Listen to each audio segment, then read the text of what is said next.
legislation in this in 2008, and there's the next legislator towards getting state money for land acquisition at Honolua. And Would this be through the Legacy Lands Fund? that's one option, yeah. Yeah, that's an option, definitely. So, I mean, in terms of how it fits in, and then your other part of the question was how it fits in with the general plan update, other issues that are surfacing in West Maui and even Island One. Oh, boy. Well, one of the big, I think that, the general plan has been in the works for how long now? 2 years. Yeah, yeah. I mean, started in the third year. it's sorely needed to have. I mean, how do you create success if you don't have a plan for success? You don't know where you're going.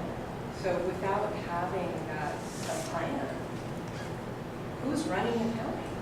Well, the old plans. The old plans are the de facto plans. Right. But my question more specifically is, as you work towards the funding aspect of this, what else is going to happen in terms of the planning? What's this going to be in the general plan? What's going to be the land around it?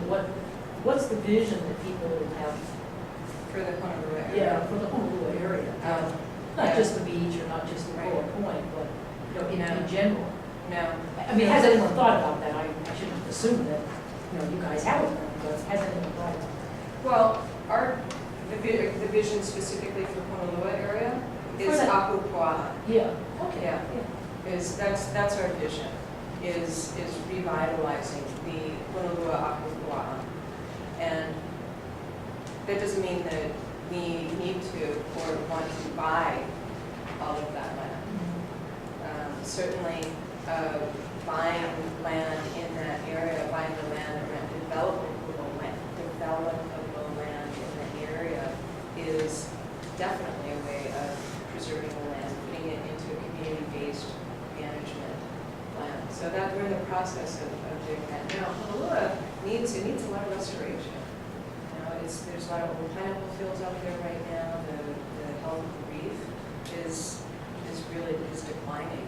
So there's a lot of urgent issues that need to be addressed out there in terms of runoff and making sure that best management practices are being applied with the Honolua and the Honolua Ridge area that is already out there.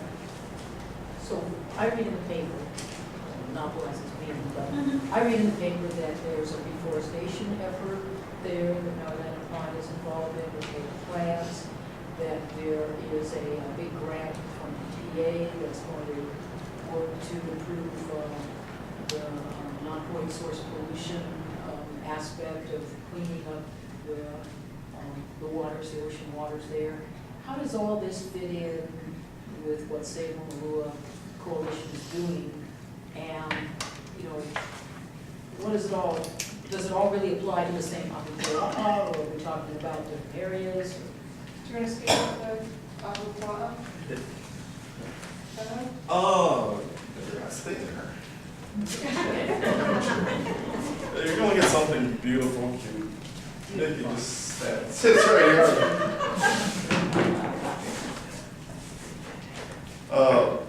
Part of my responsibility with Save Honolua is, as I said earlier, I'm the Hawaiian.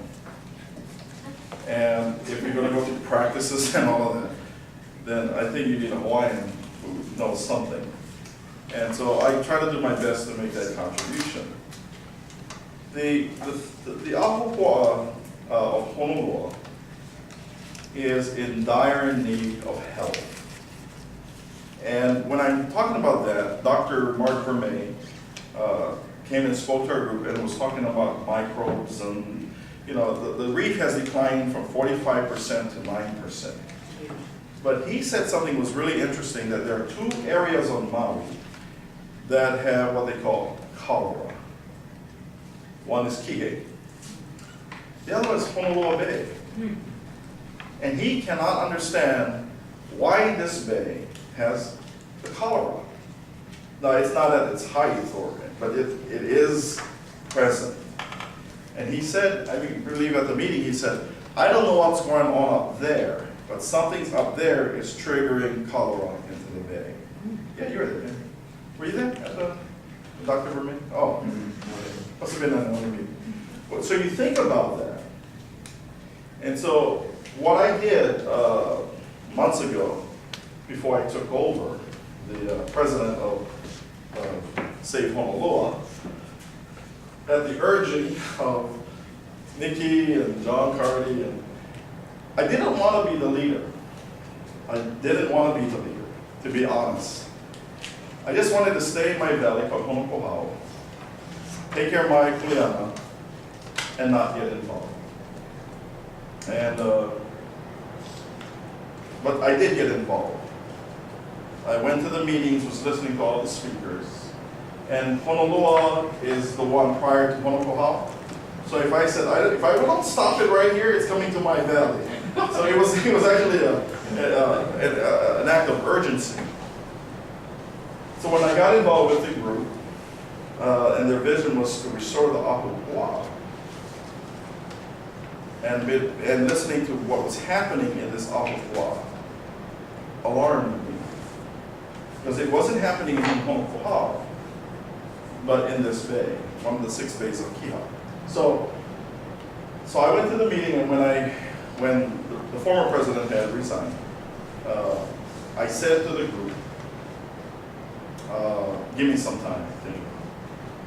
Because as Lucia knows, and all you who are leaders know, once you commit, you expose, you will be shot down in criticism. And you have sniper attacks. And you know where those bullets are coming from, but you're getting hit. And so the question was, do I be invisible, stay at Honopohau, or do I be visible? And when I committed myself to be visible, I came to the group and said, if I do this, then we're going to go through another direction. The spiritual direction. That's what I do for a living. I get my degrees in that. And they said, okay. It's Kahu people. Okay. So we began to reorganize, we began to do other things. But what I wanted to teach was Hawaiian values. How did Hawaiians see things? What does Honolua mean? What does Honopohau mean? What do all these things mean? Because why are you saving something you have no idea what you're saving? And what are you saving it from saving it to? And those are the questions I ask. So when we talk about the Ahupua'a, how many of you know what an Ahupua'a is? Yeah. It's a land division. But the Hawaiians never had maps, you know. And so when we have all these Ahupua'as, sometimes I even question the boundaries of today's Ahupua'as. Because you're going to run out of chiefs eventually, you know. But the Ahu in Hawaiian is what? Altar. Yeah, the Ahu. And Pua'a is the pig. These were the boundary lines. And from the reef, not the ocean, but the reef, to the top of the mountain of Pukui is where the divisions were. Now the Ahupua'a were the borders of the division. And there wasn't just one or two. It continued to line up all the way until Pu'ukukui actually had a bunch of Ahus up there. And yeah. So what was the purpose of the Ahupua'a? To just divide the divisions? No. You got to think spiritual. Because at the top of Pu'ukukui is the Kua. It is the backbone of the island. And the one who sits at the top of the Kua is Keakua, God. So the Ahupua'a goes, he is the ultimate one who owns the island. So when you pray for rain, when you pray for things, you're not praying to the mountain, but Akua.